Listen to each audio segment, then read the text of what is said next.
creeps, Andy here, and today I want to talk about your horror stories, horror books that were sent to me from you guys. If you want to send me something, or if you have emailed me to send me something, I'm going to talk about that a little after, so please stay till the end because I really do need some help on figuring out what to do next with this. I really love reading horror stories from smaller authors. I just think it's important to, you know, support smaller authors and get their names out there. Oftentimes I read some really awesome work, so I'm very excited for today's video. I'm going to talk about these stories in the order of which I received them. The first one we have here is The Last Testament of Crighton Smythe. Is it Smythe or Smythe? I'm gonna say Smith. But this is by Gavin Gardner. So last year I did one of these videos where I talked about his book For Rye. So he was kind enough to send me this one, and I wanted to discuss this one. Now I loved For Rye, so going into this I knew I was gonna enjoy it, but it was a lot of fun. So it's about a man named Crighton, and he lives with his mother and he doesn't have a job. He's going to be a screenwriter, or so he thinks, but he has this uncanny ability to be able to hear when people are going to die. And now this is what's weird, Gavin, if you're watching this. I have a story where a guy can hear when other people are gonna die. Isn't that weird? I mean, the stories are very different, but this is, I think, why I like Gavin, because I feel like we are just into the same stuff. His work is always just fantastic. So he can hear when people are going to die, and actually he tells this story from the perspective of him being dead. That's not a spoiler, you hear that in the first page or two. And so he's telling you basically what led to his death. Now I don't want to give anything else away, but the story doesn't just end there. There's a lot more that happens, and I gotta say, this isn't the most bloody book by any means. For Rye, that one gets pretty bloody towards the end. This one's not bloody, but it is very disturbing. There's a lot of stuff that goes on here that's just, it's gross. Oh yeah, and also, I forgot about this part of the story. He can see when people die, so he ends up, his mom works for elderly people, helping them, and so she always knows where their savings are kind of hidden, and so he waits till they die to steal their savings. That's how he tries to get by. That's all I'm gonna say. I know it's already an interesting concept, but there's so much more that happens in this story. It's very disturbing, so keep that in mind. People that will like this will like things that are a little bit darker, a little bit more disturbing. Not necessarily all blood and guts, but some gross stuff goes down in here. I really enjoyed the ending of this one, as I did with For Rye. It's very well written. There's a lot of moving parts, and there are a lot of different elements that are used to kind of create a whole story. There's a lot going on here. Gavin is such a great writer, and I'm just really excited to see, you know, what his future has in store for him, because his work is really awesome, and this is why I want to make videos like this, to get people's names out there. I know I have a really small channel, but you know, any additional eyes on a writer is important. So if you guys like things a little bit darker, I would definitely check this guy out. I of course will leave all the information down below in case you guys find something that you think is interesting in this video, or you guys want to support you know, smaller author. So fantastic, awesome work, Gavin. Fantastic writer. His work really blows me away. Real quick, I just want to read one line that I really liked, and this isn't even a disturbing line in the book, but I think it's just a cool line. I'm not giving anything away, but somebody does get hit by a big car.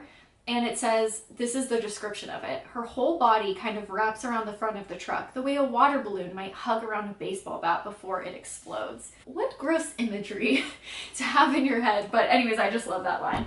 So next up, The Haunting of Nicolas Cage. This is by Marco Manone. Am I pronouncing that right? Probably not. I pronounce everything wrong. This is just so fun. This is exactly what you would think it is. If you look at this book and you're like, is this? Yes, exactly what you think it is. That is what it is. This book is very fun. It's about Nicolas Cage, and he buys a haunted house with the intention of writing a horror story. So can you imagine the level of money that somebody has where they're like, I want to write a horror book. I guess I'll just move into a haunted mansion, you know, whatever, help inspire me.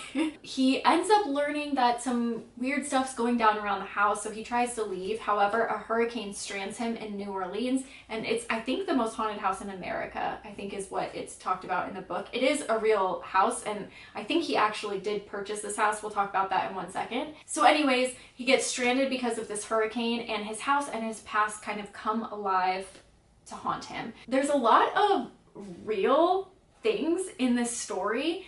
For example, it talks about different artifacts that Nicolas Cage has bought, and I'm like, that sounds familiar. So then I Googled, let me see what I Googled. Weird shit Nicolas Cage has bought. And sure enough, he has bought 2 albino king cobra snakes, which are in this story. And so a lot of the different things that take place in this story are actually things that pertain to Nicolas Cage, purchases that he's made or potentially experiences he's had. I really don't know because I don't know a whole lot about Nicolas Cage's life, so I don't know exactly where reality ends and fiction takes over, but I kind of like that blending of fiction and nonfiction. It makes for just a really fun story. There's a lot of humor in this as well, and it's almost like an Evil Dead with Nicolas Cage as the main character. So take out Ash, put in Nicolas Cage, and it's kind of like an Evil Dead. Like, it doesn't take itself super seriously, but it is really well written and it is a fun story. Everything kind of comes back around and connects at the end, and it's like everything that you would dream of if you saw this at a store and thought, I wonder if that's gonna be good. Yeah, it's just such a fun ride to go on. It is, like I said, very well written and really entertaining. This was a lot of fun. So if you want something spooky and funny and for a spooky season, for sure check this one out. I did want to say also, he does have this story, which I have to buy during October, but it's called The Great Pumpkin Spice Slaughter, and the first line is, what happens when pumpkin spice lattes end up making the people who drink them turn into addicted, violent lunatics? What does happen? I need to know. His work just seems really fun. This was a blast. Anyways, I hope that that has piqued some interest as well. And then the last one is called A Bunch of Fives, and this is a story by James Flynn. It's a book of short stories, actually. So there are 5 short stories in here. And I have talked about one of James Flynn's books before. This one is similar in some ways, but then dissimilar in a lot of ways as well. So one of the similarities comes with the way that the book is set up. So in the beginning of each chapter of each story, you have a little poem that kind of lets you know what's going to happen. It's like a summary or a synopsis of the story before you read the actual story. And then there are also illustrations throughout as well. And then something else that's kind of interesting in this one is that there's a little description that's handwritten, I believe, from the author at the end of each story that kind of like gives his summation of what happened in the story. And I thought that that was kind of unique and cool and felt more personal than just reading words on a page to see someone's like handwritten note to you. So I thought that that was really cool. I mean, that's the kind of stuff that I look for in books, something that's like unique in some way or different in some way. And yeah, I really like how these stories are set up. So there are a variety of different stories in here. We have one where 2 friends go off to try to find like a Bigfoot-like creature, and it's kind of like the Island of Dr. Moreau. I guess I really wouldn't call it science fiction-y, but a lot of the stories are. There is kind of like this like 1984 dystopian society where everyone's forced to put everything they do online and you can be penalized if you don't. There's also a story about, well, there's very sexually explicit content, so I will say that in this one. So they are meaningful. There are underlying like social commentary type analysis of different variety of things. Societies that are so obsessed with technology, or does money actually buy you freedom, or does money kind of keep you in shackles? There are a lot of different things underneath that you kind of have to read between the lines for these stories, which I also really enjoy reading a story for fun, but then I also enjoy reading a story that is a little bit more meaningful. Then the author, you know, comes back to ask you questions or to like comment on these underlying metaphors or what have you in each of the stories. So for this one, I really liked how it was set up. The people that I think would like this are maybe people who are interested in science fiction. There are a few little bits of like science fiction or dystopian future that I think people would enjoy his work, but it's not all science fiction either, but they are all interesting and different in their own ways.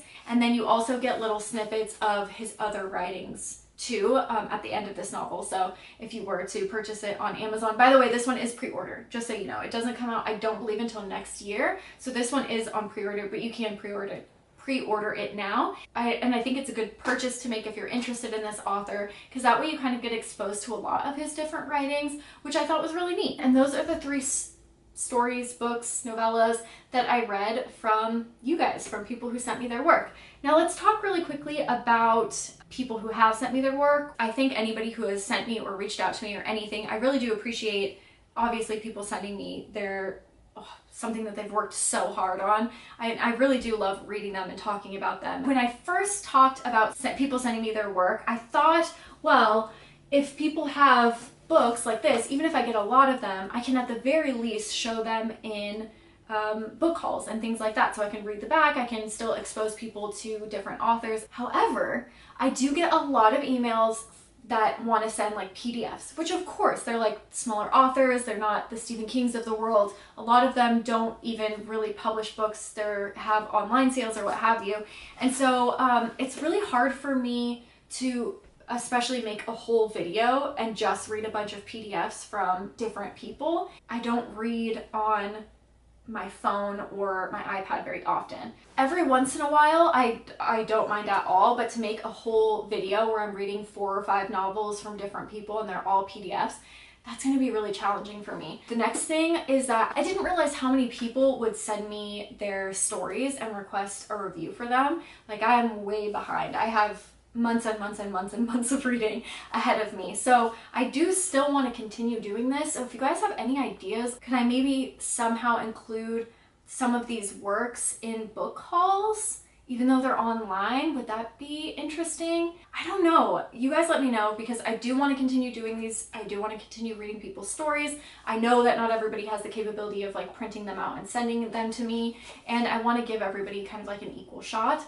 If you sent me a story and I haven't responded, it's because I've just gotten so many. So eventually, I'm going to take a break from reading people's stories right now. Eventually, I will go back to the beginning and start at the first person who sent me a story, which was probably like months and months and months ago. But if you do send me a novel, I will at the very least show it in a book haul, you know, more recently, because it's going to take a while for me to get to any new stories that are sent to me. So I hope that makes sense, and hopefully you guys can leave ideas down below. I really appreciate you guys watching. Please feel free to check out these authors.